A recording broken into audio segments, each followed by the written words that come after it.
Bienvenido a Cátamo Audiolibros. Hoy te presentamos Controlar el Destino, de James Allen, una obra que explora el poder del pensamiento en la construcción de nuestra vida. Si disfrutas este contenido, suscríbete y activa la campanita para más audiolibros inspiradores. Comenzamos. Controlar el Destino, James Allen. Capítulo 1. Hechos, carácter y destino.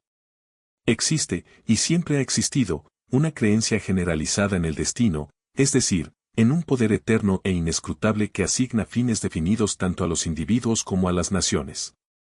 Esta creencia ha surgido de una larga observación de los hechos de la vida. Los hombres son conscientes de que hay ciertos acontecimientos que no pueden controlar y que son impotentes para evitarlos. El nacimiento y la muerte, por ejemplo, son inevitables, y muchos de los incidentes de la vida parecen igualmente inevitables. Los hombres ponen todo su empeño en la consecución de ciertos fines, y gradualmente se vuelven conscientes de un poder que parece no provenir de ellos mismos, que frustra sus insignificantes esfuerzos, y se ríe, por así decirlo, de sus infructuosos esfuerzos y luchas. A medida que los hombres avanzan en la vida, aprenden a someterse, más o menos, a este poder dominante que no comprenden, percibiendo solo sus efectos en ellos mismos y en el mundo que les rodea, y lo llaman con diversos nombres, como Dios, providencia, destino, etc.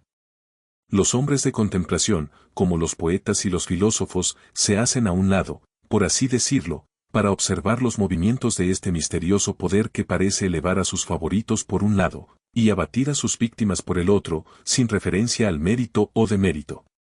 Los más grandes poetas, especialmente los dramáticos, representan este poder en sus obras, tal como lo han observado en la naturaleza.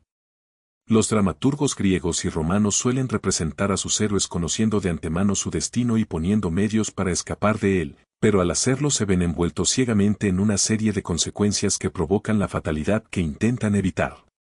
Los personajes de Shakespeare, en cambio, son representados, como en la naturaleza, sin conocimiento previo, salvo en forma de presentimiento, de su destino particular. Así, según los poetas, tanto si el hombre conoce su destino como si no, no puede evitarlo, y cada acto suyo consciente o inconsciente es un paso hacia él. El dedo que se mueve de Omar Khayyam es una vívida expresión de esta idea del destino. El dedo que se mueve escribe, y habiendo escrito, se mueve. Ni toda tu piedad ni tu ingenio lo harán retroceder para cancelar media línea, ni todas tus lágrimas borrarán una palabra. Así, los hombres de todas las naciones y épocas han experimentado en sus vidas la acción de este poder o ley invencible, y en nuestra nación hoy esta experiencia se ha cristalizado en el proverbio lacónico: el hombre propone, Dios dispone. Pero, por contradictorio que pueda parecer, existe una creencia igualmente generalizada en la responsabilidad del hombre como agente libre.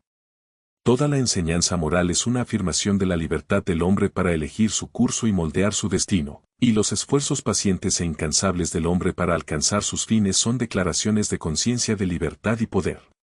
Esta doble experiencia del destino, por un lado, y de la libertad, por otro, ha dado lugar a la interminable controversia entre los creyentes en el fatalismo y los defensores del libre albedrío, una controversia que se ha reavivado recientemente bajo el término determinismo versus libre albedrío.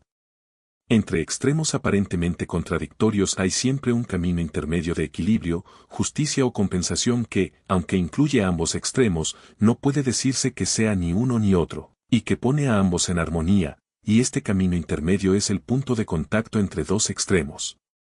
La verdad no puede ser partidista, sino que, por su naturaleza, es la reconciliadora de los extremos, y así, en el asunto que estamos considerando, hay un justo medio que pone en estrecha relación el destino y el libre albedrío, en el que, en efecto, se ve que estos dos hechos indiscutibles de la vida humana, pues tales son, no son sino dos aspectos de una ley central, un principio unificador y omnicomprensivo, a saber, la ley de la causalidad en su aspecto moral.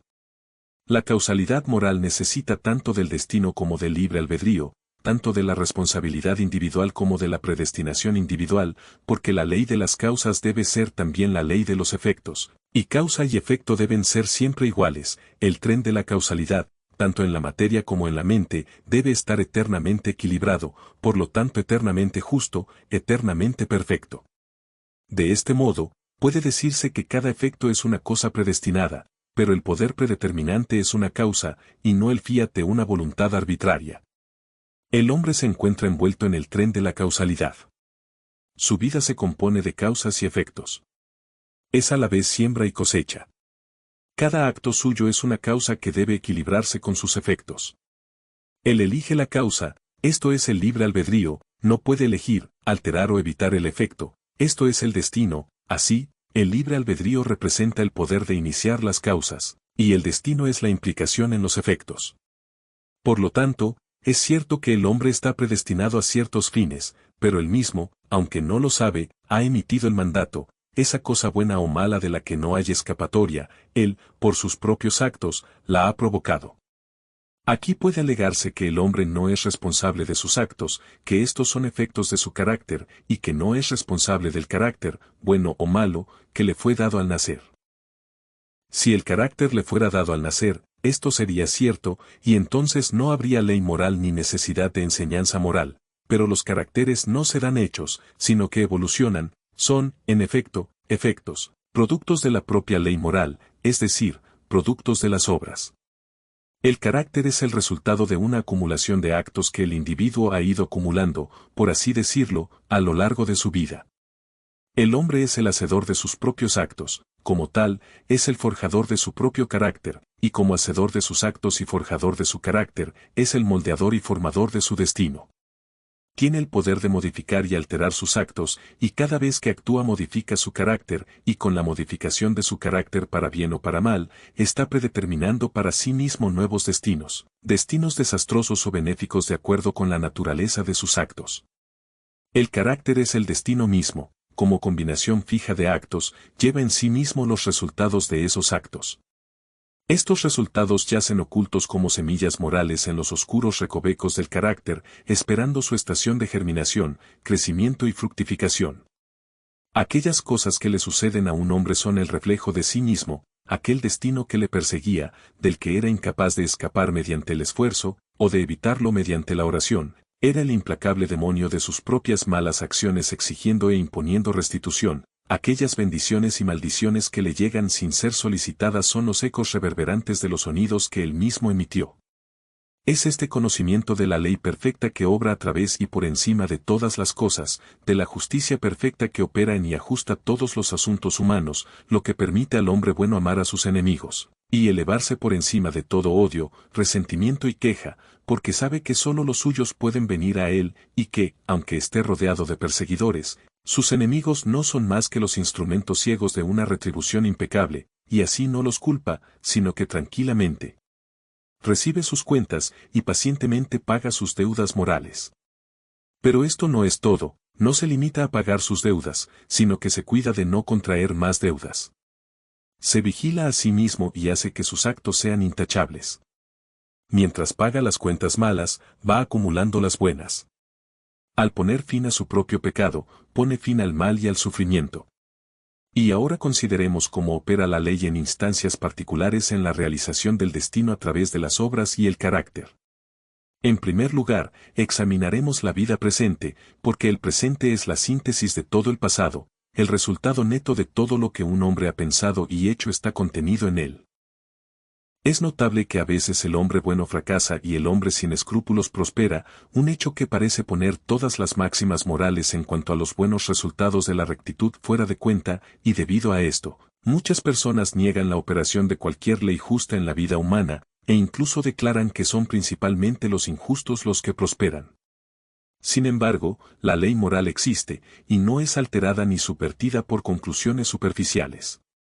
Debe recordarse que el hombre es un ser cambiante y evolutivo. El hombre bueno no siempre fue bueno, el hombre malo no siempre fue malo. Incluso en esta vida, hubo un tiempo, en un gran número de casos, en que el hombre que ahora es justo, fue injusto, en que el que ahora es bondadoso, fue cruel, en que el que ahora es puro, fue impuro. A la inversa, hubo un tiempo en esta vida, en un gran número de casos, cuando el que ahora es injusto, era justo, cuando el que ahora es cruel, era amable, cuando el que ahora es impuro, era puro. Así, el hombre bueno que hoy se ve sorprendido por la calamidad está cosechando el resultado de su anterior siembra de maldad, más tarde cosechará el feliz resultado de su actual siembra de bondad, mientras que el hombre malo está cosechando ahora el resultado de su anterior siembra de bondad, más tarde cosechará el resultado de su actual siembra de maldad. Las características son hábitos mentales fijos, los resultados de los actos. Un acto repetido un gran número de veces se vuelve inconsciente o automático, es decir, parece repetirse sin ningún esfuerzo por parte de quien lo hace, de modo que le parece casi imposible no hacerlo, y entonces se ha convertido en una característica mental. He aquí un pobre hombre sin trabajo. Es honesto y no rehúye el trabajo. Quiere trabajar y no lo consigue. Se esfuerza y sigue fracasando. ¿Dónde está la justicia en su suerte? Hubo un tiempo en que este hombre tenía mucho trabajo. Se sentía agobiado por él, lo eludía y anhelaba la facilidad. Pensaba en lo agradable que sería no tener nada que hacer. No apreciaba la bendición de su suerte. Su deseo de holgura se ve ahora satisfecho, pero el fruto que anhelaba y que creía tan dulce se ha convertido en cenizas en su boca. Ha alcanzado la condición que deseaba, es decir, no tener nada que hacer, y allí se ve obligado a permanecer hasta que haya aprendido completamente la lección.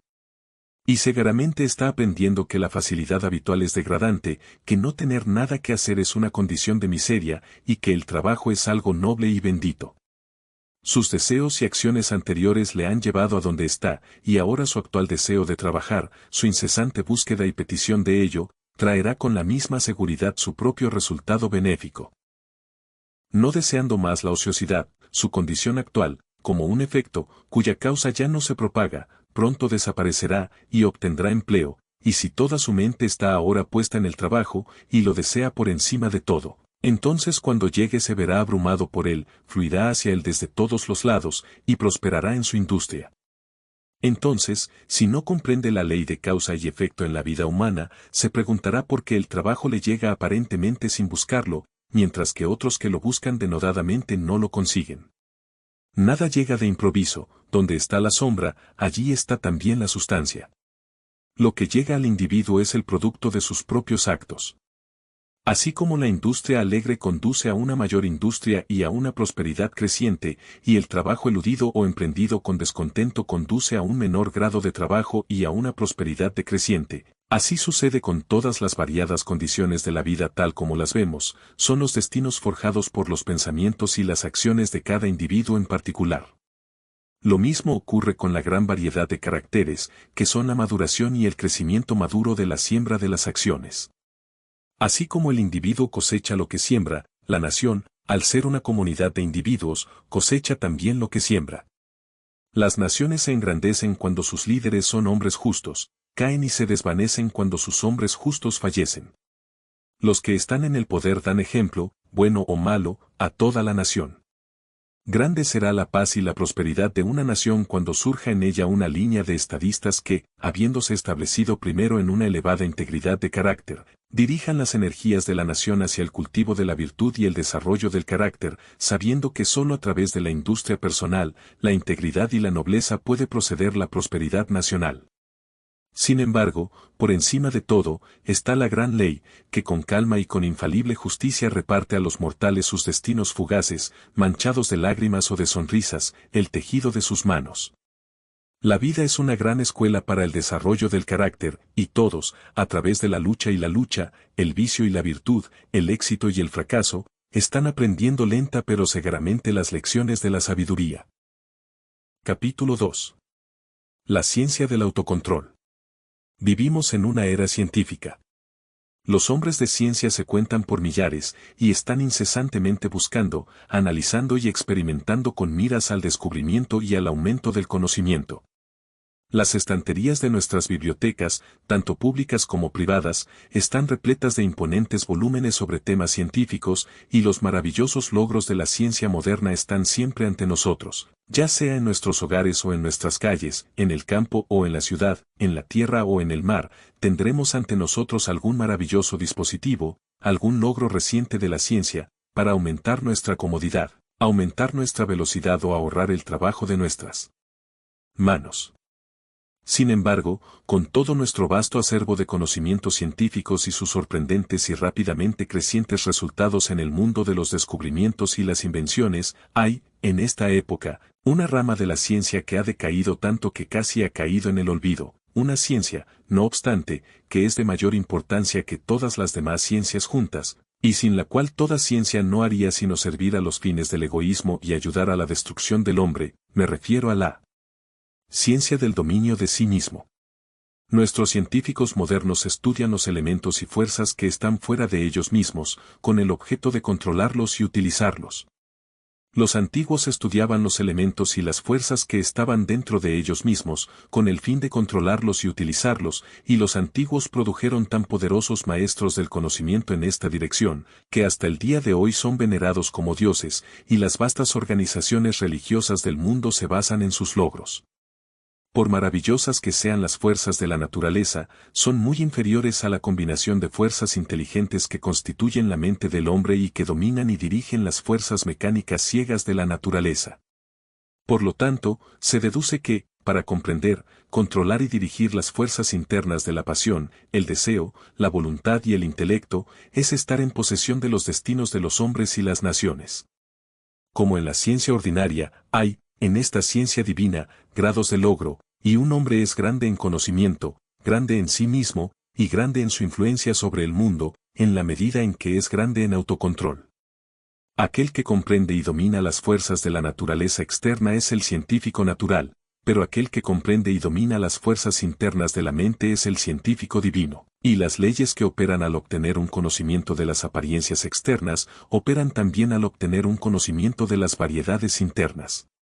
Un hombre no puede convertirse en un científico consumado en unas pocas semanas o meses, es más, ni siquiera en unos pocos años. Pero solo después de muchos años de meticulosa investigación puede hablar con autoridad y figurar entre los maestros de la ciencia. Del mismo modo, un hombre no puede adquirir el dominio de sí mismo, y llegar a poseer la sabiduría y la paz que da el conocimiento que confiere el dominio de sí mismo, sino por muchos años de trabajo paciente, un trabajo que es aún más arduo porque es silencioso, y no es reconocido ni apreciado por los demás, y el que quiere seguir esta ciencia con éxito debe aprender a estar solo, y a trabajar sin recompensa, en lo que se refiere a cualquier emolumento externo.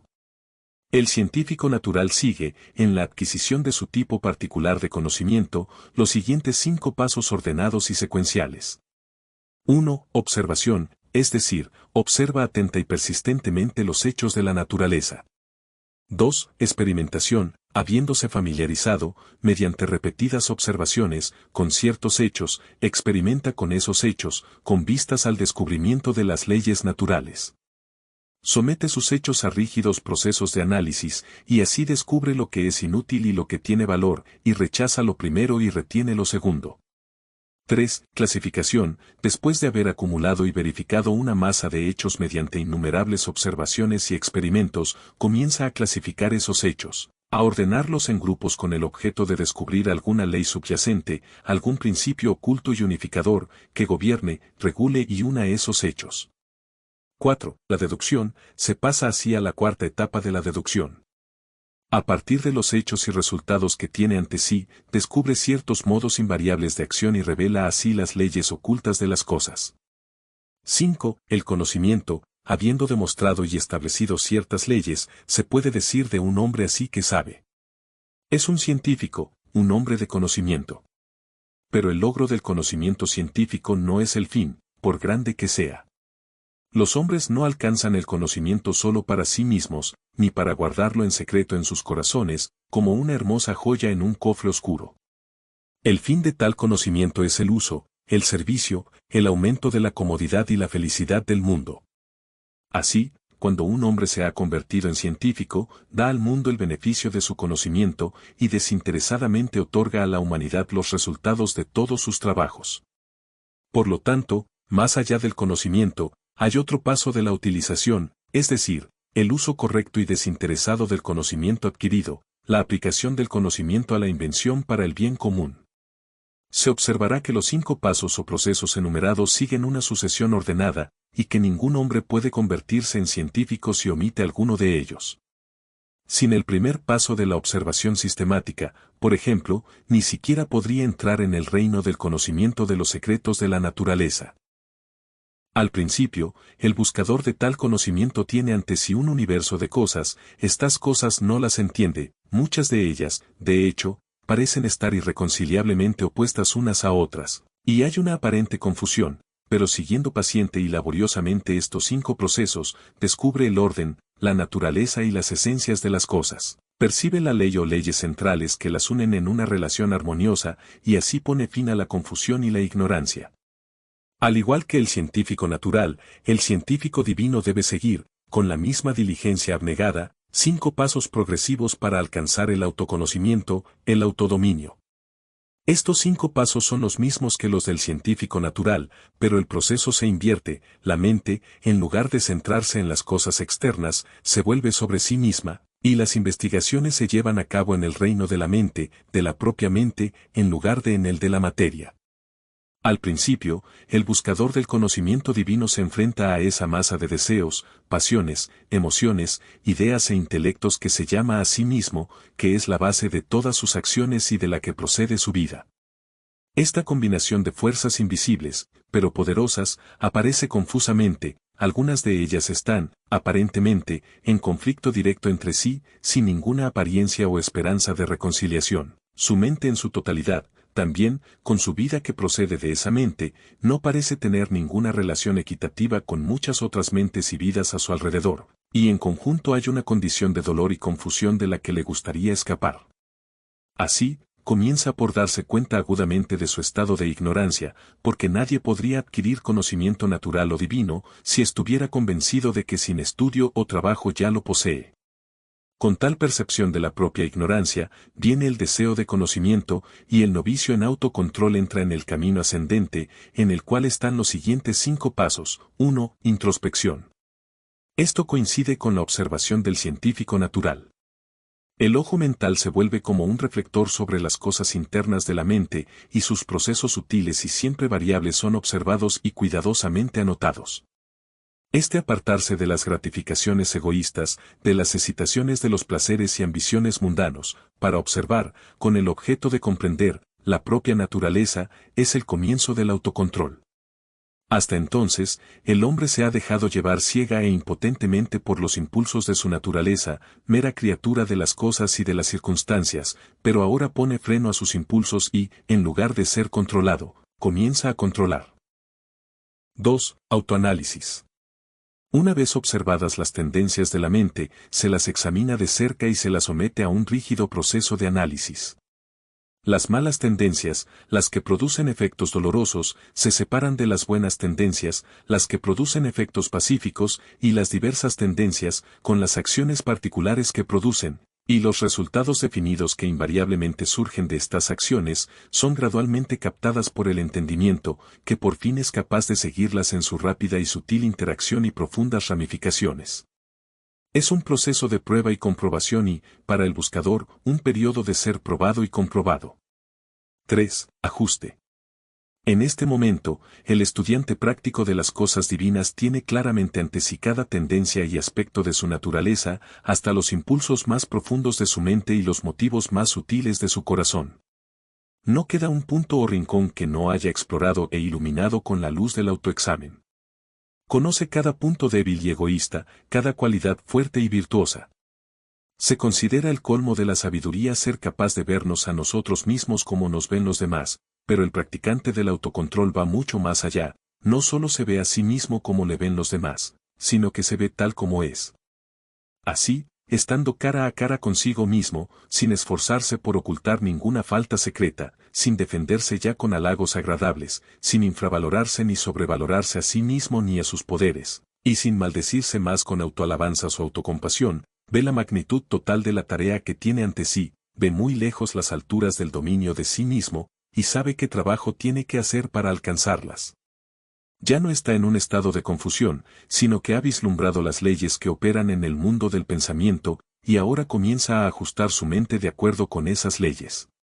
Se trata de un proceso de escarda, criba y limpieza. Así como el agricultor escarda, limpia y prepara el terreno para sus cosechas, así el estudiante quita las malas hierbas de su mente, la limpia y purifica preparándola para sembrar las semillas de acciones rectas que producirán la cosecha de una vida bien ordenada. 4. Rectitud.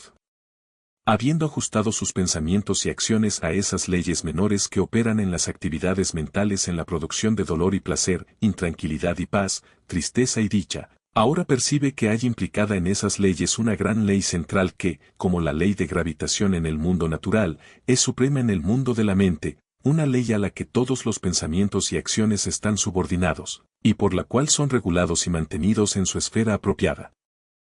Esta es la ley de la justicia o rectitud, que es universal y suprema. A esta ley se ajusta ahora. En lugar de pensar y actuar ciegamente, como la naturaleza es estimulada y apelada por las cosas externas, subordina sus pensamientos y acciones a este principio central. Ya no actúa desde sí mismo, sino que hace lo que es correcto, lo que es universal y eternamente correcto. Ya no es el esclavo abyecto de su naturaleza y circunstancias, es el amo de su naturaleza y circunstancias. Ya no es llevado de aquí para allá por las fuerzas de su mente, sino que controla y guía esas fuerzas para la realización de sus propósitos. Así, teniendo su naturaleza bajo control y sujeción, no pensando pensamientos ni realizando acciones que se opongan a la ley justa, y que, por lo tanto, esa ley anula con sufrimiento y derrota, se eleva por encima del dominio del pecado y la tristeza, la ignorancia y la duda, y es fuerte, tranquilo y pacífico. 5. Conocimiento puro. Pensando rectamente y actuando rectamente, prueba, por experiencia, la existencia de la ley divina en la que se enmarca la mente y que es el principio rector y unificador de todos los asuntos y acontecimientos humanos, ya sean individuales o nacionales. Así, perfeccionándose en el dominio de sí mismo, adquiere el conocimiento divino, llega al punto en que puede decirse de él, como del científico natural, que sabe. Ha dominado la ciencia del autocontrol y ha sacado conocimiento de la ignorancia, orden de la confusión.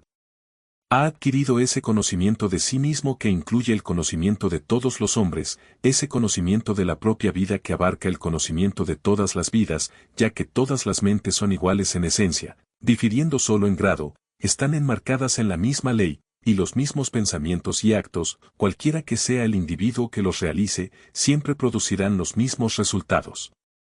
Pero este conocimiento divino que otorga la paz, como en el caso del científico natural, no se obtiene solo para uno mismo, porque si así fuera, el objetivo de la evolución se vería frustrado, y no está en la naturaleza de las cosas quedarse cortas en la maduración y el logro, y, de hecho, el que pensara obtener este conocimiento solo para su propia felicidad fracasaría con toda seguridad.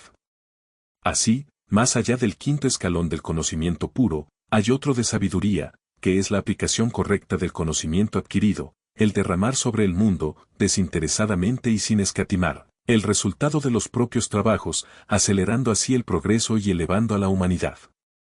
Se puede decir de los hombres que no han vuelto a su propia naturaleza para controlarla y purificarla, que no pueden distinguir claramente entre el bien y el mal, lo correcto y lo incorrecto. Persiguen lo que creen que les dará placer y tratan de evitar lo que creen que les causará dolor. La fuente de sus acciones es el yo, y solo descubren el bien de forma dolorosa y fragmentaria, pasando periódicamente por severos sufrimientos y latigazos de conciencia. Pero el que practica el dominio de sí mismo, pasando por los 5 procesos, que son 5 etapas de crecimiento, adquiere ese conocimiento que le permite actuar a partir de la ley moral que sustenta el universo. Conoce el bien y el mal, lo correcto y lo incorrecto, y, conociéndolos así, vive de acuerdo con el bien y lo correcto. Ya no necesita considerar lo que es agradable o desagradable, sino que hace lo que es correcto, su naturaleza está en armonía con su conciencia, y no hay remordimiento, su mente está al unísono con la gran ley, y ya no hay sufrimiento ni pecado, para él el mal ha terminado, y el bien es todo en todo. Capítulo 3. Causa y efecto en la conducta humana. Es un axioma para los científicos que todo efecto está relacionado con una causa. Aplíquese esto al ámbito de la conducta humana y se revela el principio de la justicia. Todo científico sabe, y ahora todos los hombres creen, que la armonía perfecta prevalece en cada porción del universo físico, desde la mota de polvo hasta el más grande sol. En todas partes hay un ajuste exquisito. En el universo sideral, con sus millones de soles rodando majestuosamente por el espacio y llevando consigo sus respectivos sistemas de planetas giratorios, su vasta nebulosa, sus mares de meteoritos y su vasto ejército de cometas viajando a través del espacio ilimitable con una velocidad inconcebible, prevalece el orden perfecto, y, de nuevo, en el mundo natural, con sus multitudinarios aspectos de la vida y su infinita variedad de formas, existen los límites claramente definidos de leyes específicas, mediante la operación de las cuales se evita toda confusión y se obtiene eternamente la unidad y la armonía. Si esta armonía universal pudiera romperse arbitrariamente, incluso en un pequeño detalle, el universo dejaría de ser, no podría haber cosmos, sino solo caos universal. Tampoco puede ser posible en tal universo de ley que exista ningún poder personal que esté por encima, fuera y sea superior a tal ley en el sentido de que pueda desafiarla o dejarla de lado. Porque cualesquiera que sean los seres que existen, ya sean hombres o dioses, existen en virtud de tal ley, y el más alto, mejor y más sabio entre todos los seres manifestaría su mayor sabiduría por su más completa obediencia a esa ley que es más sabia que la sabiduría, y que nada más perfecto podría concebirse. Todas las cosas, ya sean visibles o invisibles, están subordinadas a esta ley infinita y eterna de causalidad y caen dentro de su ámbito. Así como todas las cosas visibles la obedecen, todas las cosas invisibles, los pensamientos y las acciones de los hombres, ya sean secretos o abiertos, no pueden escapar a ella. Haz el bien, se recompensa, haz un mal, igual retribución debe hacerse. La justicia perfecta sostiene el universo, la justicia perfecta regula la vida y la conducta humanas. Todas las condiciones variables de la vida, tal como se dan en el mundo actual, son el resultado de esta ley que reacciona sobre la conducta humana.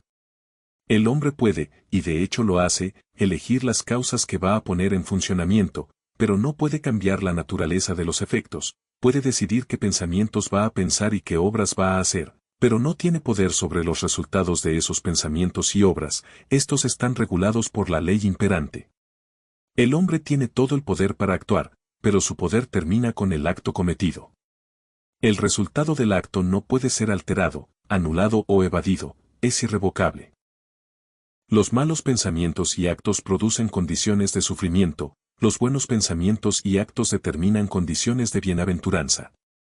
Así, el poder del hombre está limitado a, y su bienaventuranza o miseria está determinada por su propia conducta. Conocer esta verdad hace que la vida sea simple, llana e inconfundible, todos los caminos torcidos se enderezan, las alturas de la sabiduría se revelan, y la puerta abierta a la salvación del mal y del sufrimiento se percibe y se entra en ella. La vida puede compararse a una suma aritmética. Es desconcertantemente difícil y compleja para el alumno que aún no ha captado la clave de su correcta solución, pero una vez que la ha percibido y se ha apoderado de ella, se vuelve tan asombrosamente simple como antes era profundamente desconcertante. Se puede tener una idea de esta relativa simplicidad y complejidad de la vida reconociendo y comprendiendo plenamente el hecho de que, si bien hay decenas, y tal vez cientos, de maneras en que una suma puede hacerse mal, solo hay una manera en que puede hacerse bien, y que cuando se encuentra esa manera correcta, el alumno sabe que es la correcta, su perplejidad se desvanece, y sabe que ha dominado el problema. Es cierto que el alumno, mientras hace su suma incorrectamente, puede, y frecuentemente lo hace, pensar que lo ha hecho correctamente, pero no está seguro, su perplejidad sigue ahí, y si es un alumno serio y apto, reconocerá su propio error cuando se lo señale el maestro.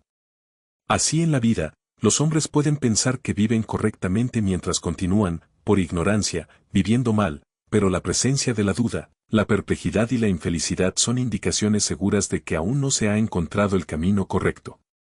Hay alumnos tontos y descuidados que quisieran pasar una suma como correcta antes de haber adquirido un verdadero conocimiento de las cifras, pero el ojo y la habilidad del maestro detectan y exponen rápidamente la falacia. Así en la vida no puede haber falsificación de resultados, el ojo de la gran ley revela y expone. 2 veces 5 serán 10 por toda la eternidad, y ninguna cantidad de ignorancia, estupidez o engaño puede elevar el resultado a 11.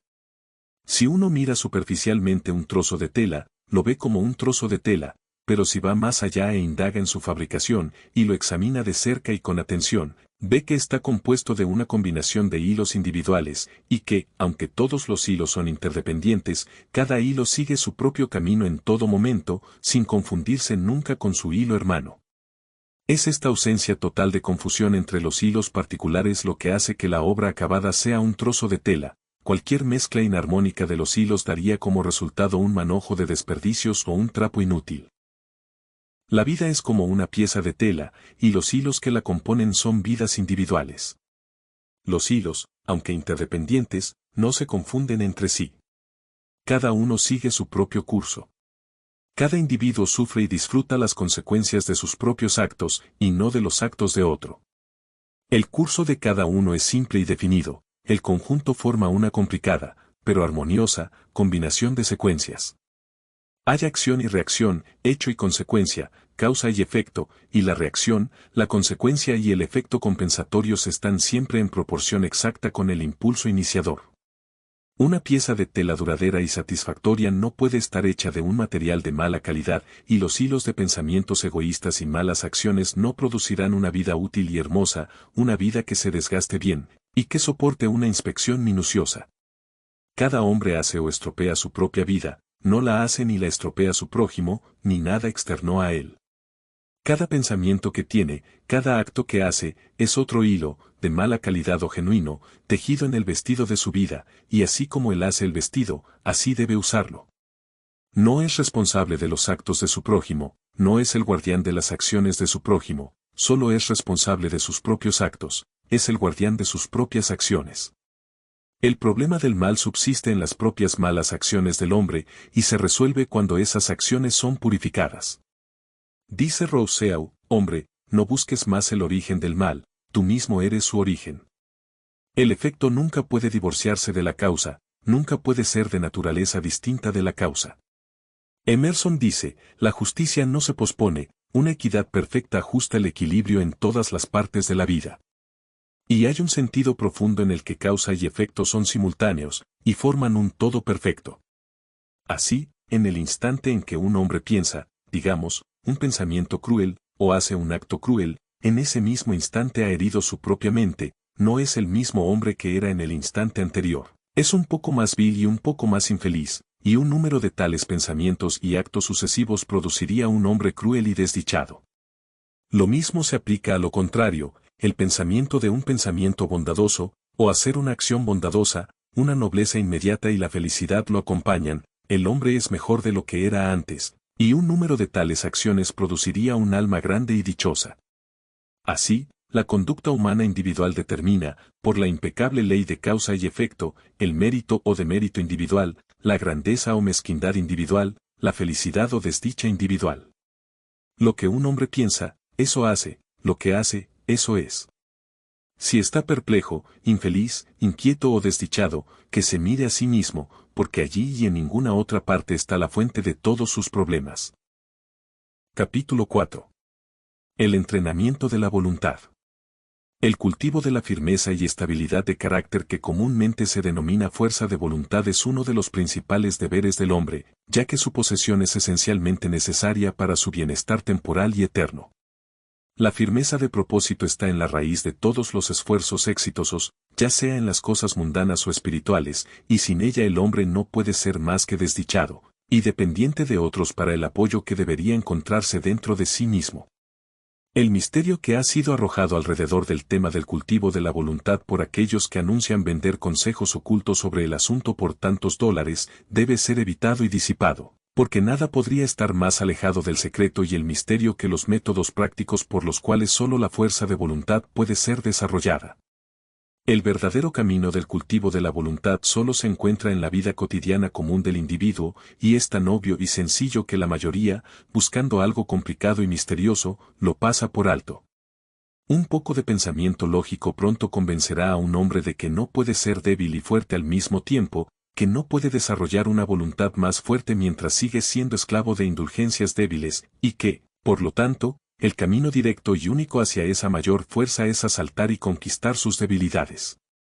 Todos los medios para el cultivo de la voluntad están ya a mano en la mente y en la vida del individuo, residen en el lado débil de su carácter, atacando y venciendo el cual se desarrollará la necesaria fuerza de voluntad.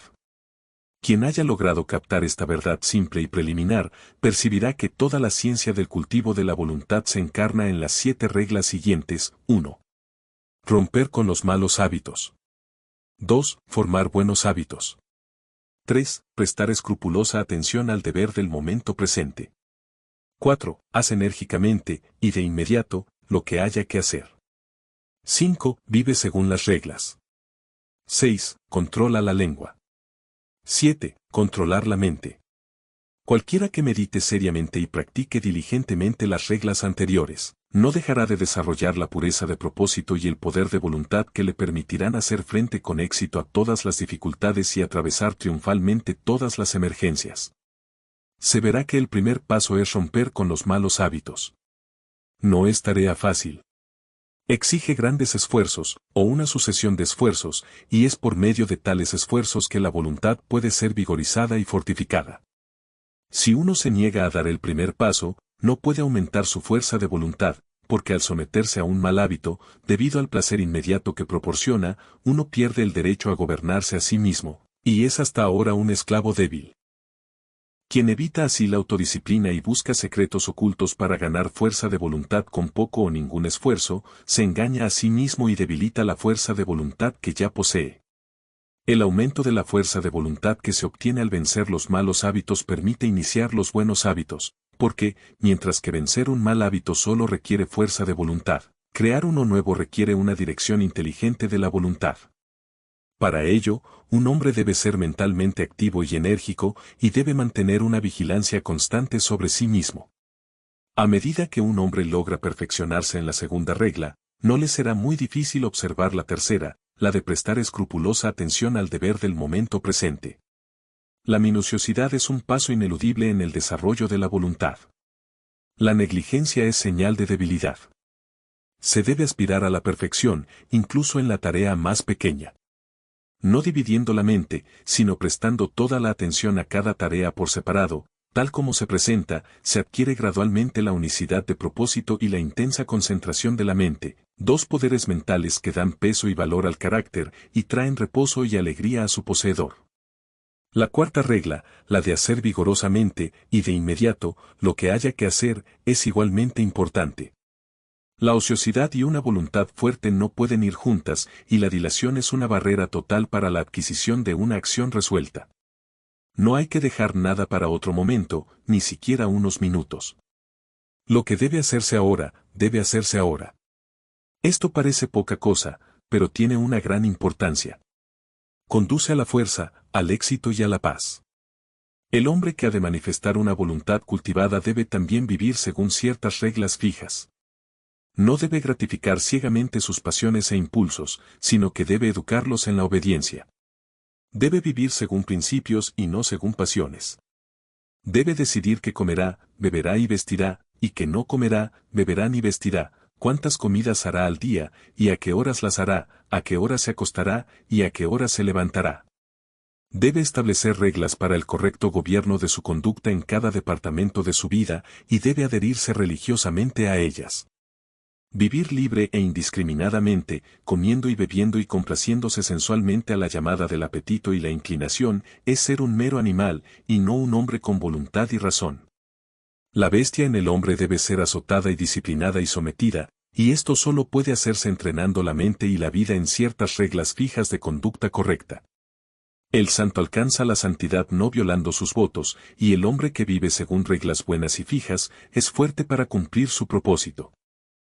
La sexta regla, la del control de la lengua, debe ser practicada hasta que uno tenga perfecto dominio de su habla, de modo que no pronuncie nada con mal humor, ira, irritabilidad o con mala intención. El hombre de voluntad fuerte no permite que su lengua corra irreflexivamente y sin freno. Todas estas 6 reglas, si se practican fielmente, conducirán a la séptima, que es la más importante de todas, controlar correctamente la mente.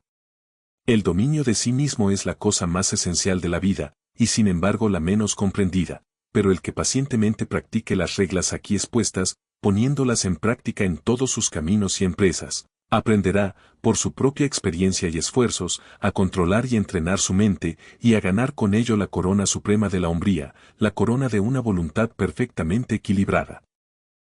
Capítulo 5. Minuciosidad.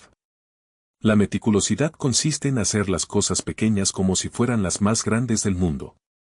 Que las pequeñas cosas de la vida son de primordial importancia, es una verdad que generalmente no se comprende, y el pensamiento de que las pequeñas cosas pueden ser descuidadas, dejadas de lado, o desatendidas, es la raíz de esa falta de meticulosidad que es tan común, y que resulta en un trabajo imperfecto y en vidas infelices.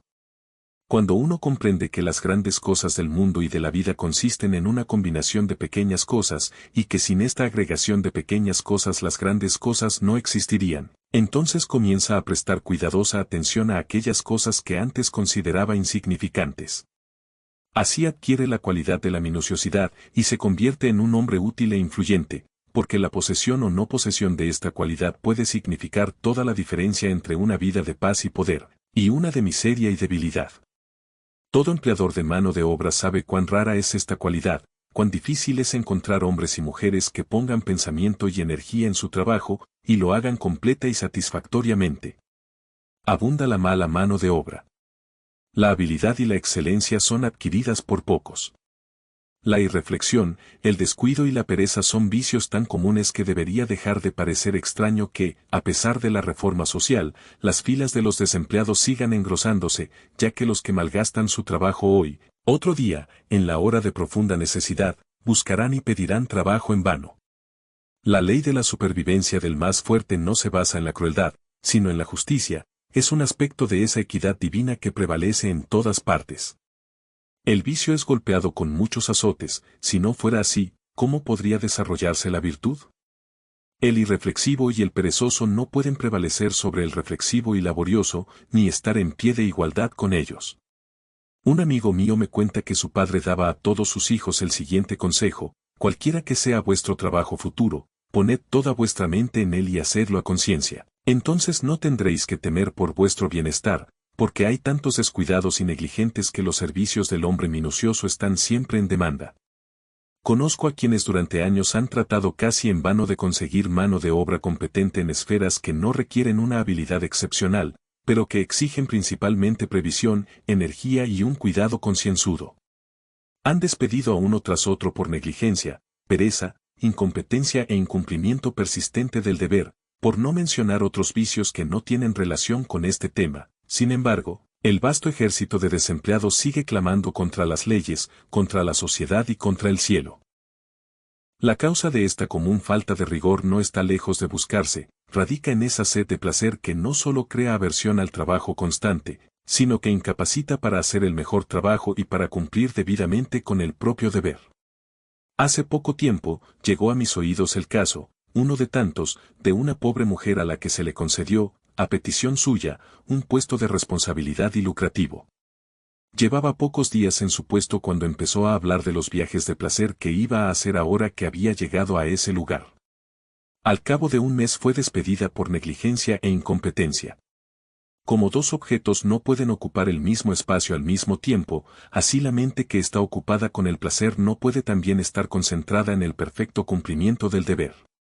El placer tiene su propio lugar y tiempo, pero no debe permitirse que su consideración penetre en la mente durante las horas que deben dedicarse al deber.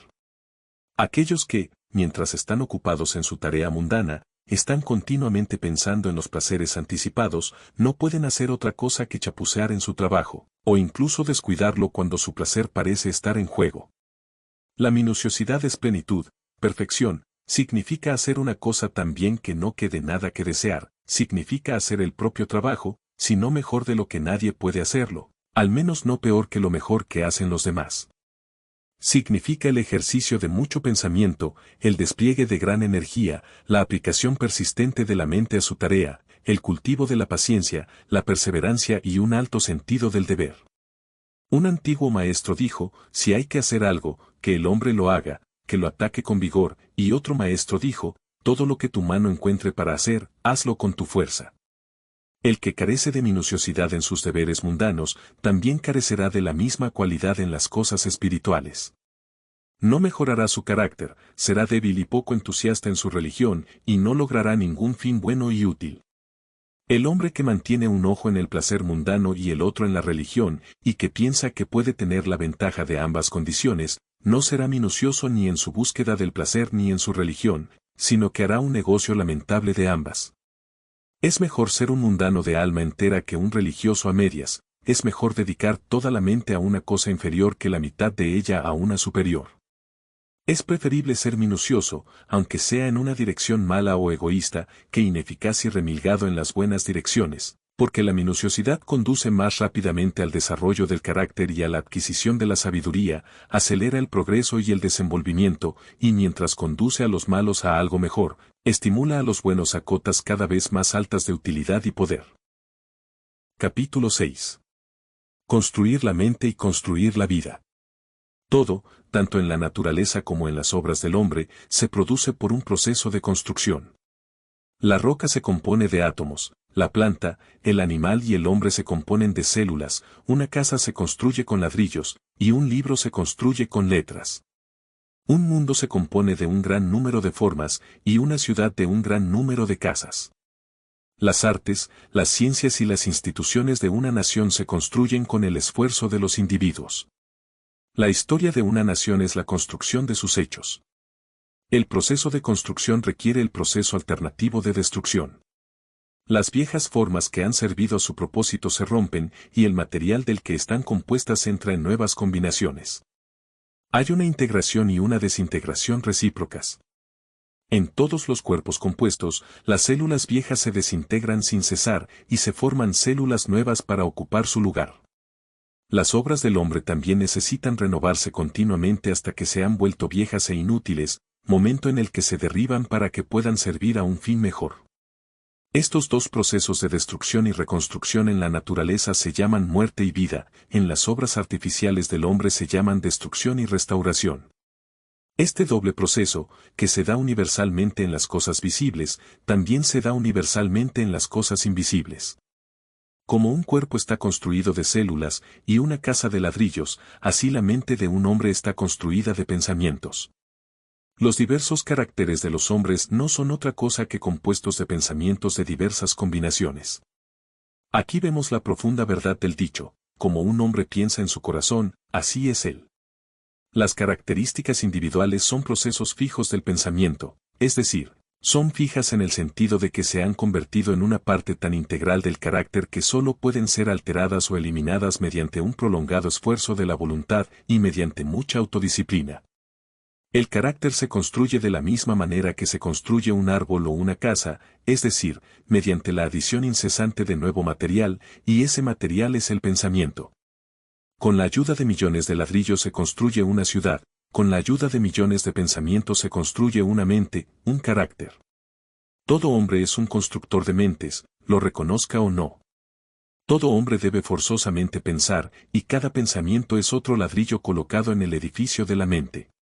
Tal colocación de ladrillos se hace suelta y descuidadamente por un gran número de personas, siendo el resultado caracteres inestables y tambaleantes que están listos para hundirse bajo la primera pequeña ráfaga de problemas o tentaciones.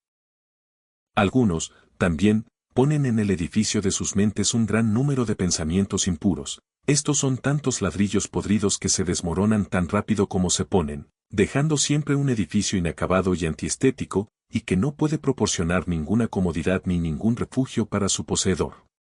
Los pensamientos debilitantes sobre la propia salud, los pensamientos enervantes sobre los placeres ilícitos, los pensamientos debilitantes de fracaso y los pensamientos enfermizos de autocompasión y autoalabanza son ladrillos inútiles con los que no se puede levantar ningún templo mental sustancial. Los pensamientos puros, sabiamente elegidos y bien colocados, son otros tantos ladrillos duraderos que nunca se desmoronarán, y con los cuales puede erigirse rápidamente un edificio acabado y hermoso, que proporcione comodidad y abrigo a su poseedor. Los pensamientos vigorizantes de fuerza, de confianza, de deber, los pensamientos inspiradores de una vida grande, libre, sin trabas y altruista, son ladrillos útiles con los que se puede levantar un templo mental sustancial, y la construcción de tal templo requiere que los viejos e inútiles hábitos de pensamiento sean derribados y destruidos. Construye más mansiones majestuosas, oh alma mía. A medida que avanzan las estaciones, cada hombre es el constructor de sí mismo. Si es el ocupante de un tugurio de una mente que deja entrar las lluvias de muchos problemas y a través del cual soplan los vientos agudos de las decepciones que se repiten a menudo, que se ponga a trabajar para construir una mansión más noble que le proporcione una mejor protección contra esos elementos mentales. Tratar de trasladar débilmente la responsabilidad de su mala construcción al diablo, o a sus antepasados, o a cualquier otra cosa o persona que no sea él mismo, no aumentará su comodidad ni le ayudará a construir una morada mejor.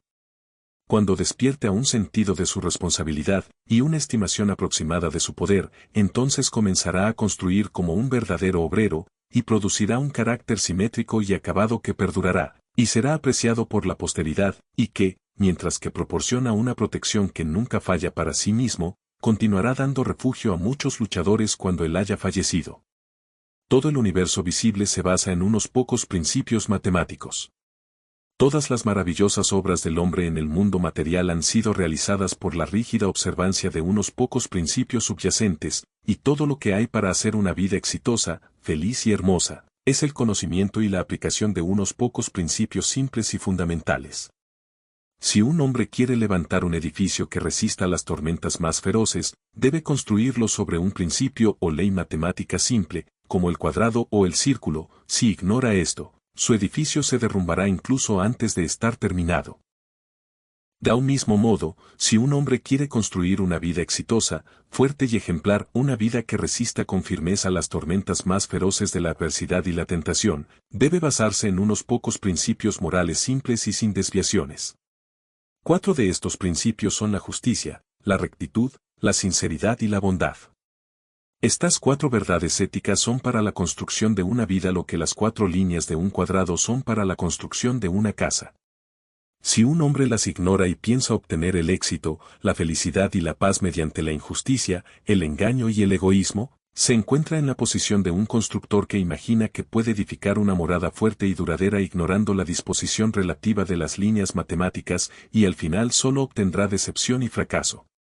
Puede, por un tiempo, hacer dinero, lo que le engañará haciéndole creer que la injusticia y la deshonestidad pagan bien, pero en realidad su vida es tan débil e inestable que está lista en cualquier momento para caer. Y cuando llega un periodo crítico, como debe llegar, sus asuntos, su reputación y sus riquezas se desmoronan en ruinas, y él es enterrado en su propia desolación. Es totalmente imposible que un hombre alcance una vida verdaderamente exitosa y feliz si ignora los 4 principios morales enumerados, mientras que el hombre que los observa escrupulosamente en todos sus tratos no puede fracasar en el éxito y la bienaventuranza más de lo que la tierra puede fracasar en la luz y el calor del sol mientras se mantenga en su órbita legal. Porque obra en armonía con las leyes fundamentales del universo, construye su vida sobre una base que no puede ser alterada ni derribada, y, por consiguiente, todo lo que haga será tan fuerte y duradero, y todas las partes de su vida serán tan coherentes, armoniosas y estarán tan firmemente entretejidas que es imposible que se arruine. En todas las formas universales construidas por el gran poder invisible e infalible, se encontrará que la observancia de la ley matemática se lleva a cabo con exactitud infalible hasta el más mínimo detalle. El microscopio revela el hecho de que lo infinitamente pequeño es tan perfecto como lo infinitamente grande. Un copo de nieve es tan perfecto como una estrella. Del mismo modo, en la construcción de un edificio por el hombre, debe prestarse la más estricta atención a cada detalle. Primero hay que poner los cimientos y, aunque estén enterrados y ocultos, deben recibir el mayor cuidado y ser más fuertes que cualquier otra parte del edificio. Luego, piedra sobre piedra, ladrillo sobre ladrillo, se colocan cuidadosamente con la ayuda de la plomada, hasta que por fin el edificio se yergue completo en su durabilidad, fuerza y belleza. Lo mismo sucede con la vida del hombre.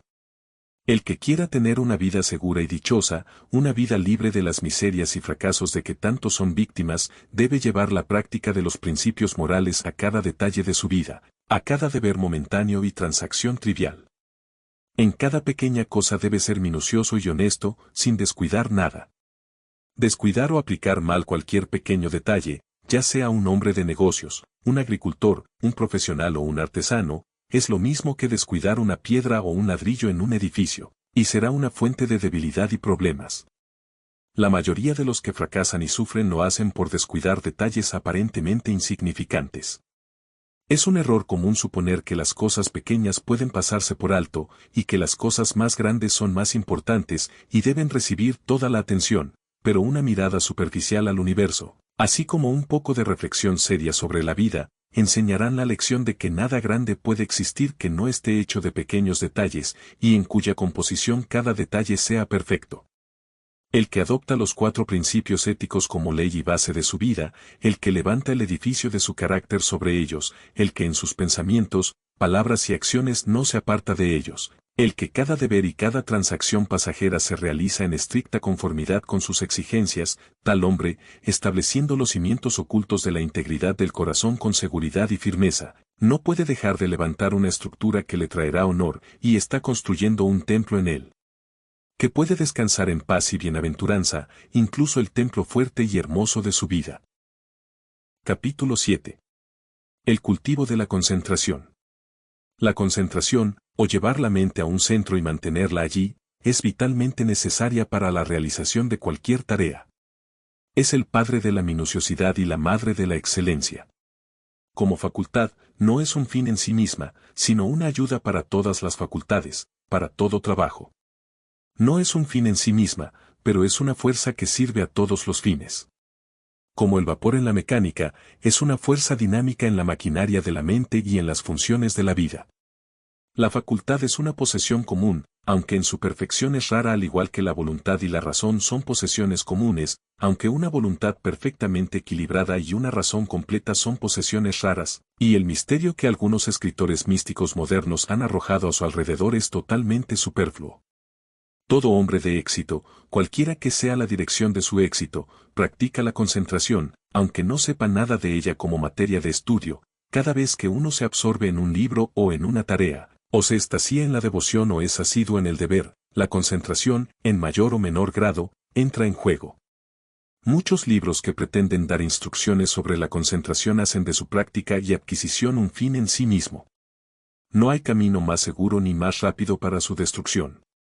Fijar los ojos en la punta de la nariz, en el picaporte de una puerta, en un cuadro, en un símbolo místico o en el retrato de un santo, o centrar la mente en el ombligo, en la glándula pineal o en algún punto imaginario del espacio, he visto todos estos métodos seriamente aconsejados en obras sobre este tema, con el objeto de adquirir concentración. Es como tratar de nutrir el cuerpo meramente moviendo la mandíbula como en el acto de comer, sin tomar alimento. Tales métodos impiden el fin que persiguen. Conducen hacia la dispersión y no hacia la concentración, hacia la debilidad y la imbecilidad y no hacia el poder y la inteligencia. He conocido a quienes han malgastado, mediante estas prácticas, la medida de concentración que poseían al principio, y se han convertido en presa de una mente débil y errante. La concentración es una ayuda para hacer algo, no es hacer algo en sí misma. Una escalera no tiene valor en sí misma, sino solo en la medida en que nos permite alcanzar algo que no podríamos alcanzar de otro modo. Del mismo modo, la concentración es lo que permite a la mente realizar con facilidad lo que de otro modo sería imposible lograr, pero por sí misma es algo muerto y no una realización viva. La concentración está tan entretejida con los usos de la vida que no puede separarse del deber, y quien intente adquirirla aparte de su tarea, de su deber, no solo fracasará, sino que disminuirá, y no aumentará, su control mental y su capacidad ejecutiva, y así se hará cada vez menos apto para tener éxito en sus empresas. En la tarea del momento están todos los medios para cultivar la concentración, ya sea la adquisición del conocimiento divino o el barrido de un suelo, sin recurrir a métodos que no tienen relación práctica con la vida. ¿Por qué? ¿Qué es la concentración sino llevar una mente bien controlada a la realización de lo que debe hacerse? El que hace su trabajo sin rumbo, de manera apresurada o irreflexiva, y recurre a sus métodos de concentración artificiales, a su picaporte, su cuadro o su extremidad nasal, con el fin de obtener lo que imagina que es una especie de poder místico, pero que es una cualidad muy ordinaria y práctica, aunque puede derivar hacia la locura, y conocí a un hombre que se volvió loco por estas prácticas, no aumentará la firmeza de su mente. El gran enemigo de la concentración, y por lo tanto de toda habilidad y poder, es un valor vacilante, errante e indisciplinado en sí mismo, pero solo en la medida en que nos permite alcanzar algo que no podríamos alcanzar de otro modo. Del mismo modo, la concentración es lo que permite a la mente realizar con facilidad lo que de otro modo sería imposible lograr, pero por sí misma es algo muerto, y no un logro vivo. La concentración está tan entretejida con los usos de la vida que no puede separarse del deber, y quien intente adquirirla aparte de su tarea, de su deber, no solo fracasará, sino que disminuirá, y no aumentará, su control mental y su capacidad ejecutiva, y así se hará cada vez menos apto para tener éxito en sus empresas. Un ejército disperso e indisciplinado sería inútil. Para que sea eficaz en la acción y rápido en la victoria, debe estar sólidamente concentrado y magistralmente dirigido. Los pensamientos dispersos y difusos son débiles e inútiles. Los pensamientos reunidos, ordenados y dirigidos sobre un punto determinado, son invencibles. La confusión, la duda y la dificultad ceden ante su enfoque magistral. El pensamiento concentrado entra en gran parte en todos los éxitos e informa todas las victorias. No hay más secreto en su adquisición que en cualquier otra adquisición, ya que se rige por el principio subyacente de todo desarrollo, es decir, la práctica. Para ser capaz de hacer algo, hay que empezar a hacerlo y seguir haciéndolo hasta dominarlo. Este principio prevalece universalmente en todas las artes, ciencias, oficios, en todo aprendizaje, conducta, religión. Para ser capaz de pintar, uno debe pintar. Para saber cómo usar una herramienta hábilmente, debe usar la herramienta. Para volverse erudito, debe aprender. Para volverse sabio, debe hacer cosas sabias. Y para concentrar exitosamente su mente, debe concentrarla. Pero el hacer no lo es todo, debe hacerse con energía e inteligencia. El comienzo de la concentración, entonces, es ir a tu tarea diaria y poner tu mente en ella, concentrando toda tu inteligencia y energía mental en lo que tienes que hacer. Y cada vez que los pensamientos se encuentren vagando sin rumbo, deben ser traídos de vuelta a la cosa en cuestión. Por lo tanto, el centro sobre el cual debes concentrar tu mente es, no tu glándula pineal o una pintura en el espacio, sino el trabajo que estás haciendo todos los días. Y tu objetivo al concentrarte de esta manera es ser capaz de hacer tu trabajo con suave rapidez y consumada habilidad, porque hasta que no puedas hacer así tu trabajo, no habrás ganado ningún grado de control sobre la mente, no habrás adquirido el poder de la concentración. Esta poderosa concentración del pensamiento, de la energía y de la voluntad en la realización de las cosas, es difícil al principio, como es difícil todo lo que vale la pena adquirir, pero los esfuerzos diarios, realizados enérgicamente y seguidos pacientemente, conducirán pronto a tal grado de dominio de sí mismo, que nos permitirá poner una mente fuerte y penetrante al servicio de cualquier trabajo emprendido, una mente que comprenderá rápidamente todos los detalles del trabajo, y dispondrá de ellos con exactitud y prontitud. De este modo, a medida que aumenta su capacidad de concentración, incrementará su utilidad en el esquema de las cosas y aumentará su valor para el mundo, invitando así a oportunidades más nobles y abriendo la puerta a deberes más elevados. También experimentará la alegría de una vida más amplia y plena. En el proceso de concentración existen las 4 etapas siguientes: 1. Atención. 2. Contemplación. 3. Abstracción. 4. Actividad en reposo. Al principio, los pensamientos se detienen y la mente se fija en el objeto de la concentración, que es la tarea en cuestión, esto es atención. A continuación, la mente se despierta en un pensamiento vigoroso sobre la forma de proceder con la tarea, esto es la contemplación. La contemplación prolongada conduce a una condición de la mente en la que las puertas de los sentidos están todas cerradas contra la entrada de distracciones externas, los pensamientos están envueltos en, y única e intensamente centrados en, el trabajo en cuestión, esto es abstracción. La mente así centrada en la cogitación profunda alcanza un estado en el que el máximo de trabajo se lleva a cabo con el mínimo de fricción, esto es la actividad en reposo. La atención es la primera etapa en todo trabajo exitoso. Los que carecen de ella fracasan en todo. Tales son los perezosos, los irreflexivos, los indiferentes y los incompetentes. Cuando la atención es seguida por un despertar de la mente al pensamiento serio, entonces se alcanza la segunda etapa. Para asegurar el éxito en todas las empresas mundanas ordinarias, no es necesario ir más allá de estas 2 etapas. Las alcanza, en mayor o menor grado, todo ese gran ejército de trabajadores hábiles y competentes que lleva a cabo el trabajo del mundo en sus múltiples departamentos, y solo un número comparativamente pequeño alcanza la tercera etapa de abstracción, porque cuando se alcanza la abstracción, hemos entrado en la esfera del genio.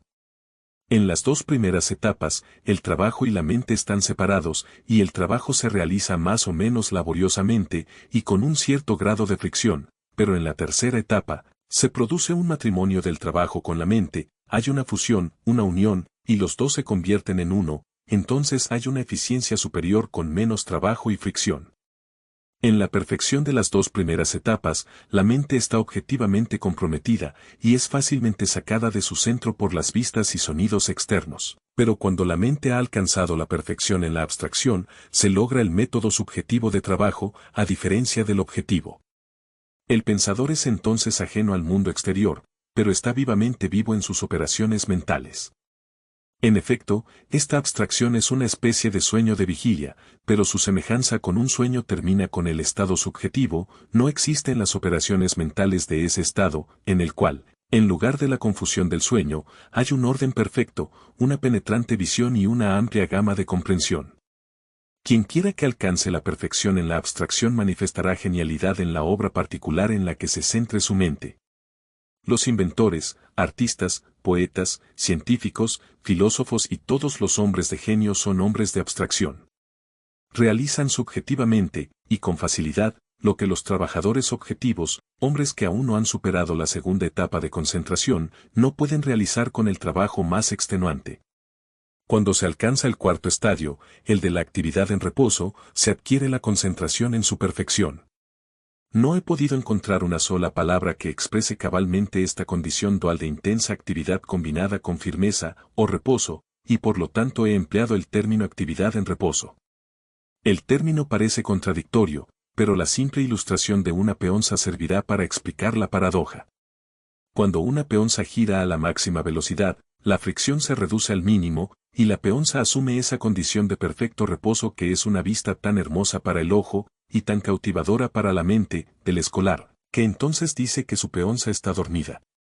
La peonza está aparentemente inmóvil, pero es el reposo, no de la inercia, sino de una actividad intensa y perfectamente equilibrada.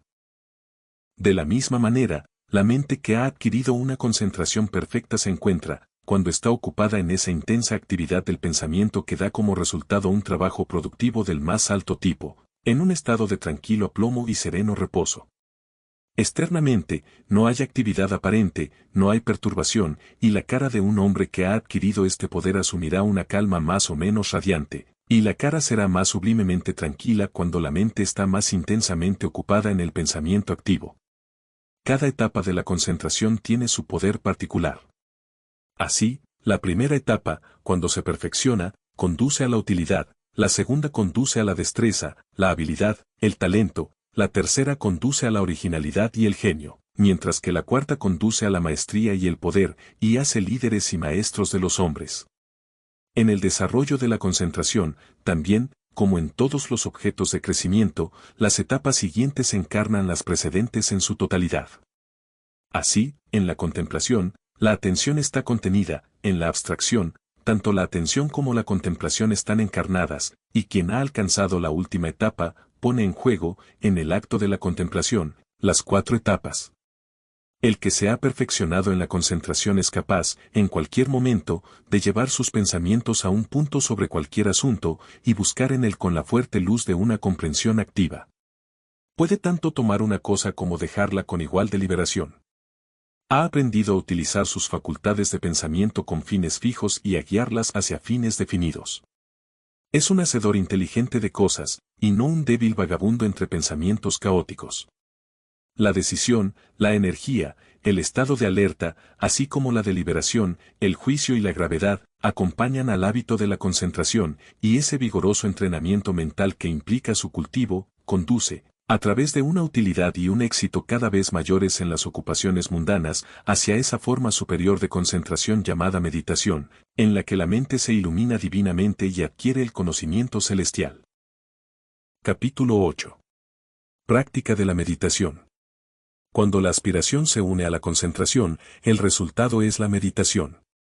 Cuando un hombre desea intensamente alcanzar y realizar una vida más elevada, más pura y más radiante que la vida meramente mundana y amante del placer, se dedica a la aspiración, y cuando concentra fervientemente sus pensamientos en la búsqueda de esa vida, practica la meditación.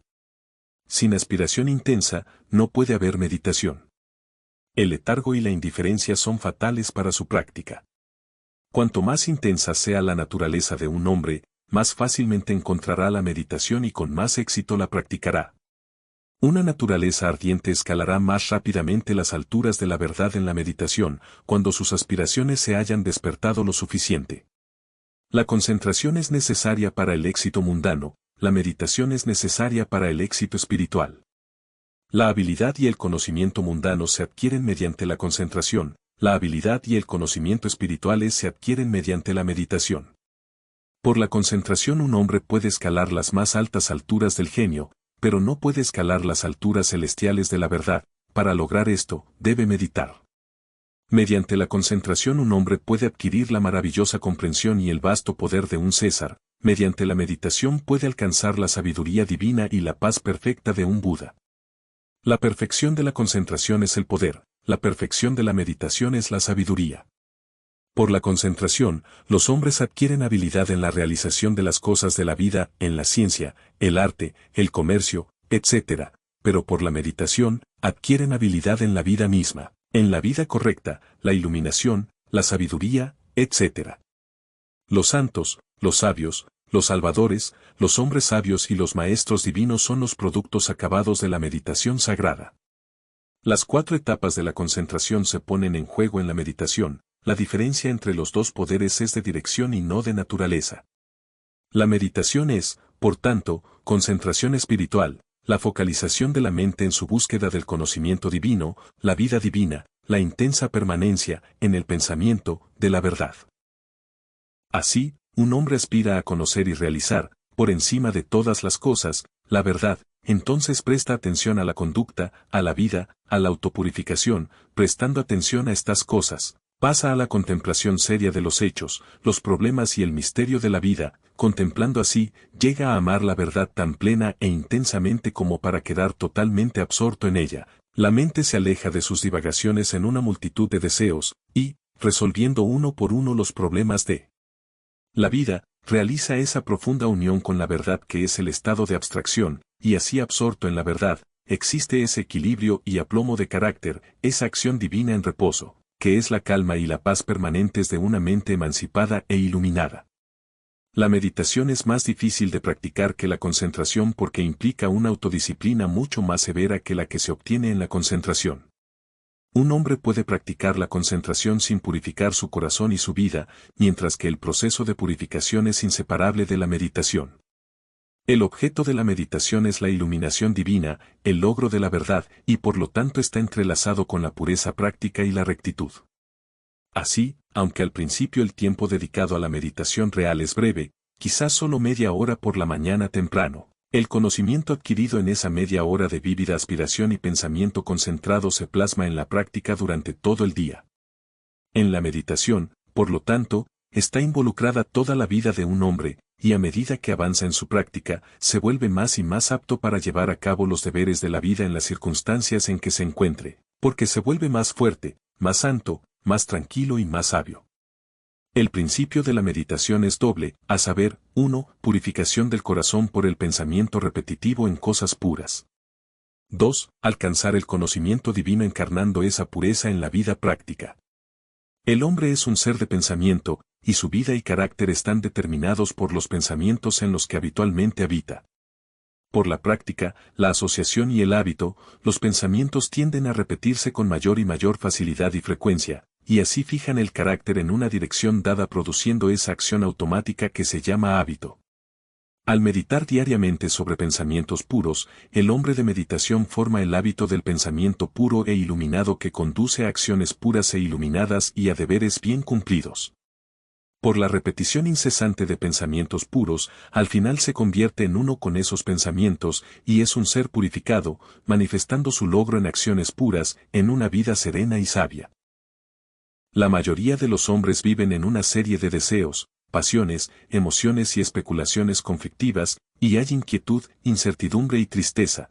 Pero cuando un hombre comienza a entrenar su mente en la meditación, gradualmente obtiene el control sobre este conflicto interno, al enfocar sus pensamientos en un principio central.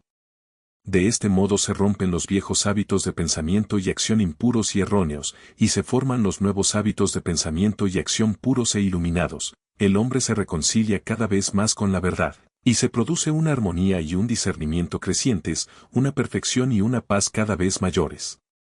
Una poderosa y elevada aspiración hacia la verdad va siempre acompañada de un agudo sentido del dolor, la brevedad y el misterio de la vida, y hasta que no se alcanza esta condición mental, la meditación es imposible. La mera meditación, o pasar el tiempo soñando ociosamente, hábitos a los que se aplica frecuentemente la palabra meditación, están muy lejos de la meditación, en el elevado sentido espiritual que atribuimos a esa condición. Es fácil confundir el ensueño con la meditación. Este es un error fatal que debe ser evitado por quien se esfuerza en meditar. Los dos no deben confundirse. El ensueño es una ensoñación en la que el hombre cae, la meditación es un pensamiento fuerte y resuelto en el que el hombre se eleva. El ensueño es fácil y placentero, la meditación es al principio difícil y fastidiosa. El ensueño prospera en la indolencia y el lujo, la meditación surge del esfuerzo y la disciplina. El ensueño es primero seductor, luego sensual. La meditación es primero prohibitiva, luego provechosa y después pacífica. El ensueño es peligroso, socava el autocontrol. La meditación es protectora, establece el autocontrol. Hay ciertos signos por los que uno puede saber si está ensoñando o meditando. Los indicios del ensueño son: 1. Deseo de evitar el esfuerzo. 2. Deseo de experimentar los placeres del sueño. 3. Un creciente disgusto por los propios deberes mundanos. 4. Un deseo de eludir las propias responsabilidades mundanas. 5. Miedo a las consecuencias. 6. Deseo de conseguir dinero con el menor esfuerzo posible. 7. Falta de autocontrol. Los indicios de la meditación son: 1. Aumento de la energía tanto física como mental. 2. Esfuerzo denodado en pos de la sabiduría. 3. Una disminución de la irritabilidad en el cumplimiento del deber. 4. Una determinación fija de cumplir fielmente todas las responsabilidades mundanas. 5. Liberación del miedo. 6. Indiferencia hacia las riquezas. 7. Posesión de autocontrol. Hay ciertos tiempos, lugares y condiciones en y bajo los cuales es imposible meditar, otros en los que es difícil meditar y otros en los que la meditación se hace más accesible, y estos, que deben conocerse y observarse cuidadosamente, son los siguientes: tiempos, lugares y condiciones en que la meditación es imposible. 1. Durante o inmediatamente después de las comidas. 2. En lugares de recreo. 3. En lugares concurridos. 4. Al caminar rápidamente. 5. Mientras está tumbado en la cama por la mañana. 6. Mientras fuma. 7. Mientras se está tumbado en el sofá o en la cama para relajarse física o mentalmente. Momentos, lugares y condiciones en los que la meditación es difícil. 1. Por la noche. 2. En una habitación lujosamente amueblada. 3. Sentado en un asiento blando y mullido. 4. Con ropa alegre. 5. En compañía. 6. Cuando el cuerpo está cansado. 7. Si el cuerpo recibe demasiada comida. Momentos, lugares y condiciones en que es mejor meditar. 1. Muy temprano por la mañana. 2. Inmediatamente antes de las comidas. 3. En soledad. 4. Al aire libre o en una habitación amueblada de forma sencilla. 5. Mientras se está sentado en un asiento duro. 6. Cuando el cuerpo está fuerte y vigoroso. 7. Cuando el cuerpo está modesta y sencillamente vestido. De las instrucciones anteriores se desprende que la facilidad, el lujo y la indulgencia, que inducen al ensueño, dificultan la meditación, y cuando se pronuncian con fuerza la hacen imposible, mientras que el esfuerzo, la disciplina y la abnegación, que disipan el ensueño, hacen que la meditación sea comparativamente fácil. El cuerpo, también, no debe estar ni sobrealimentado ni hambriento, ni harapiento ni ostentosamente vestido. No debe estar cansado, sino en su punto más alto de energía y fuerza, ya que mantener la mente concentrada en un tren de pensamientos sutiles y elevados requiere un alto grado de energía tanto física como mental. A menudo, la aspiración puede despertarse mejor y la mente renovarse en la meditación, mediante la repetición mental de un precepto elevado, una frase hermosa o un verso de poesía. De hecho, la mente que está preparada para la meditación adoptará instintivamente esta práctica. La mera repetición mecánica carece de valor, e incluso es un obstáculo. Las palabras repetidas deben ser tan aplicables a la propia condición que se las medite con amor y con devoción concentrada. De esta manera, la aspiración y la concentración se combinan armoniosamente para producir, sin esfuerzo indebido, el estado de meditación.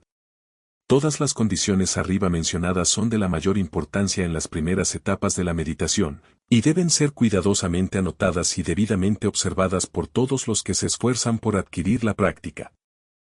Y aquellos que siguen fielmente las instrucciones, y que se esfuerzan y perseveran, no dejarán de recoger, a su debido tiempo, la cosecha de pureza, sabiduría, bienaventuranza y paz, y segaramente comerán de los dulces frutos de la santa meditación. 9. El poder del propósito. La dispersión es debilidad, la concentración es poder. La destrucción es un proceso de dispersión, la preservación es un proceso de unión. Las cosas son útiles y los pensamientos son poderosos en la medida en que sus partes están fuerte e inteligentemente concentradas. El propósito es un pensamiento altamente concentrado. Todas las energías mentales se dirigen a la consecución de un objeto, y los obstáculos que se interponen entre el pensador y el objeto son, uno tras otro, derribados y superados. El propósito es la piedra angular del templo del logro. Une y mantiene unido en un todo completo lo que de otro modo ya sería disperso e inútil. Los caprichos vacíos, las fantasías efímeras, los deseos vagos y las resoluciones poco entusiastas no tienen cabida en el propósito. En la determinación sostenida de lograr hay un poder invencible que se traga todas las consideraciones inferiores y marcha directo a la victoria. Todos los hombres de éxito son hombres de propósito. Se aferran a una idea, a un proyecto, a un plan, y no lo abandonan, lo acarician, lo meditan, lo cuidan y lo desarrollan, y cuando se ven asaltados por las dificultades, se niegan a rendirse. De hecho, la intensidad del propósito aumenta con la creciente magnitud de los obstáculos encontrados. Los hombres que han forjado los destinos de la humanidad han sido hombres poderosos de propósito. Como el romano que traza su camino, han seguido una senda bien definida, y se han negado a desviarse incluso cuando la tortura y la muerte se enfrentaban a ellos. Los grandes líderes de la raza son los creadores de caminos mentales, y la humanidad sigue los senderos intelectuales y espirituales que ellos han labrado y batido. Grande es el poder del propósito. Para saber cuán grande, que un hombre lo estudie en las vidas de aquellos cuya influencia ha moldeado los fines de las naciones y dirigido los destinos del mundo. En un Alejandro, un César o un Napoleón, vemos el poder del propósito cuando se dirige por canales mundanos y personales. En un Confucio, un Buda o un Cristo, percibimos su poder más vasto cuando su curso sigue caminos celestiales e impersonales. El propósito va con la inteligencia. Hay propósitos menores y mayores según los grados de inteligencia. Una gran mente siempre tendrá un gran propósito. Una inteligencia débil carecerá de propósito. Una mente a la deriva argumenta una medida de subdesarrollo. ¿Qué puede resistirse a un propósito inquebrantable? ¿Qué puede oponerse a él o desviarlo? La materia inerte cede ante una fuerza viva, y las circunstancias sucumben ante el poder del propósito. En verdad, el hombre de propósito ilícito, al lograr sus fines, se destruirá a sí mismo, pero el hombre de propósito bueno y lícito no puede fracasar. Solo necesita renovar diariamente el fuego y la energía de su resolución fija para consumar su objeto. El hombre débil, que se aflige porque no se le comprende, no logrará gran cosa. El hombre vanidoso, que se aparta de su resolución para agradar a los demás y obtener su aprobación, no logrará gran cosa. El hombre de doble ánimo, que piensa comprometer su propósito, fracasará. El hombre de propósito fijo que, aunque lluevan sobre él malentendidos y acusaciones soeces, o halagos y promesas justas, no cede ni una fracción de su resolución, es el hombre de la excelencia y el logro, del éxito, la grandeza, el poder. Los obstáculos estimulan al hombre de propósito, las dificultades lo animan a un esfuerzo renovado, los errores, las pérdidas, los dolores, no lo subyugan, y los fracasos son peldaños en la escalera del éxito, porque él es siempre consciente de la certeza del logro final. Todas las cosas ceden al fin a la energía silenciosa, irresistible y conquistadora del propósito. De la noche que me cubre, negra como la fosa de polo a polo, agradezco a los dioses que sean por mi alma inconquistable. En la caída de las circunstancias no he lloriqueado ni gritado, bajo los golpes del azar mi cabeza está ensangrentada pero intacta. No importa cuán estrecha sea la puerta, lo cargado de castigo que esté el pergamino, soy dueño de mi destino, soy el capitán de mi alma. 10. La alegría de la realización. La alegría es siempre el acompañamiento de una tarea cumplida con éxito. Una empresa terminada, o un trabajo realizado, siempre traen descanso y satisfacción. Cuando un hombre ha cumplido con su deber, está alegre y feliz, dice Emerson, y no importa lo insignificante que pueda parecer la tarea, el hacerla fielmente y con toda la energía del alma siempre resulta en alegría y paz mental. De todos los hombres miserables, el que rehuye es el más miserable. Creyendo encontrar facilidad y felicidad en evitar los deberes difíciles y las tareas necesarias que requieren el gasto de trabajo y esfuerzo, su mente está siempre inquieta y perturbada, se carga con un sentimiento interno de vergüenza y pierde la hombría y el respeto de sí mismo. El que no trabaje de acuerdo con sus facultades, que perezca de acuerdo con su necesidad, dice Carlyle, y es una ley moral que el hombre que evita el deber, y no trabaja en toda la medida de su capacidad, en realidad perece, en primer lugar en su carácter y en último lugar en su cuerpo y circunstancias. Vida y acción son sinónimos, e inmediatamente que un hombre trata de escapar al esfuerzo, ya sea físico o mental, ha comenzado a decaer. Por otra parte, los enérgicos aumentan su vida por el pleno ejercicio de sus facultades, por la superación de las dificultades y por llevar a término las tareas que exigen el uso extenuante de la mente o de los músculos.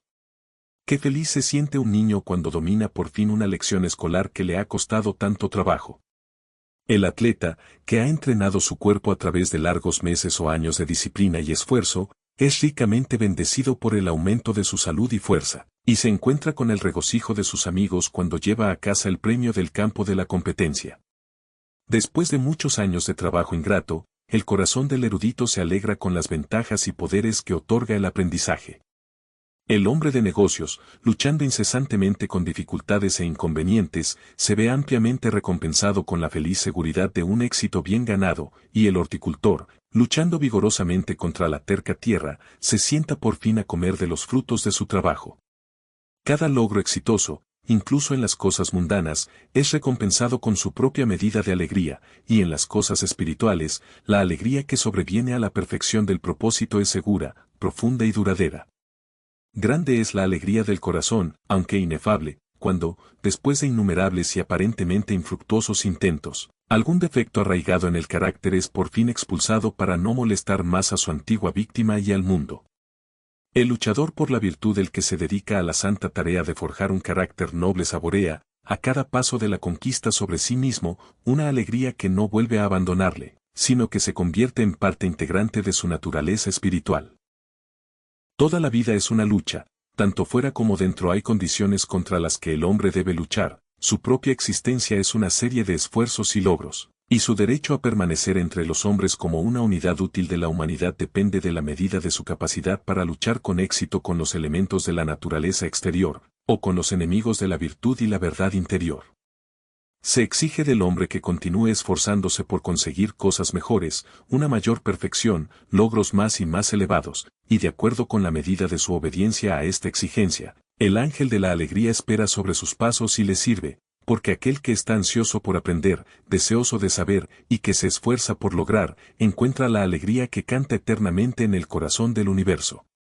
El hombre debe esforzarse primero en las cosas pequeñas, luego en las más grandes, y después en las más grandes todavía, hasta que al fin esté preparado para hacer el esfuerzo supremo, y luchar por la realización de la verdad, logrando lo cual, realizará la alegría eterna. El precio de la vida es el esfuerzo, la cumbre del esfuerzo es el logro, la recompensa del logro es la alegría. Bienaventurado el hombre que lucha contra su propio egoísmo, él saboreará en su plenitud la alegría del logro.